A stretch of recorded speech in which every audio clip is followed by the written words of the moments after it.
هەوڵەکانی رووسیا بۆ ئاساییکردنەوەی پەیوەندیەکانی نێوان دیمەشق و ئەنقەرە و گەڕاندنەوەی سووریا بۆ ناو کۆمکاری عەرەبی بەلای مۆسکۆوە هەنگاوی ئەرێنین بۆ دەستەبەرکردنی ئەمن و ئاسایش لە ناوچەکەدا.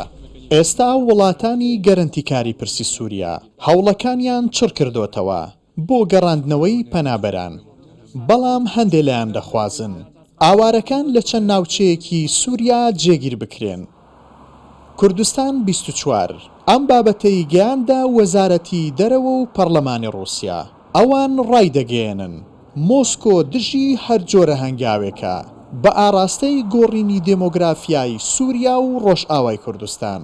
Нам действительно нужно гарантировать для огромного... ئێستا کاتێوەیە کە هەڵومەرجی گونجاو بۆ گەڕانەوەی پەنابەرانی سووریا لە وڵاتانی دەرەوە بە تایبەت تورکیا بڕەخسەندرێت. بۆ ئەم بابەتەش هیچ ئۆپراسیۆنێک پێویست نییە و ناکرێت لە هەرێمیشی 30 کیلۆمەتریدا جێگیر بکرێن، بەڵکو دەبێت بگەڕێنرەوە ناوچەکانی خۆیان، هەر لە حومسەوە تا لازقیە و دێرزۆر و هەتا دوایی، چونکە ئەمە خواستی ئەو خێزانانەیە کاوارە بوون. ئەمە هەرکێکی ئاسان نییە و بۆ وڵاتانی گەڕاندیکار بۆ ئاساییکردنەوەی ڕەوشەکە ئێمە لەسەر ئاستی پەرلەمانیش لەگەڵ ئەم بابەتە دەرگیرین و لە پەیوەندی داین لەگەڵ پەرلەمانی سووریا و لە داهاتووی نزیکدا ئەم پرسە کاری ڕژدی لەسەر دەکرێت.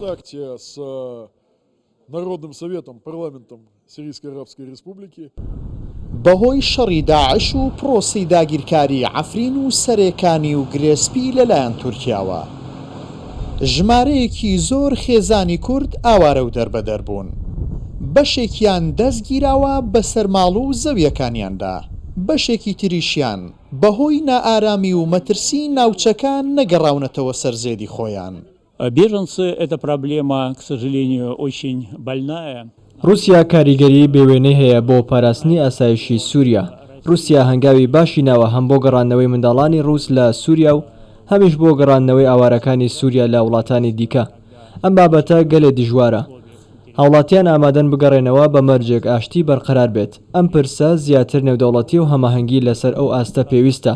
گرنگە زلهێزە نێودەوڵەتیەکان خوێندنەوەی دروست بۆ یەکتر بکەن و هاوسەنگ لە توانای یەکتر بڕوانن. ئەو کات لە دنیایەکی فرەجەمسەردا چارەسەری ئەم پرسانە بە ئاشتی و ئاسان دەبینرێتەوە.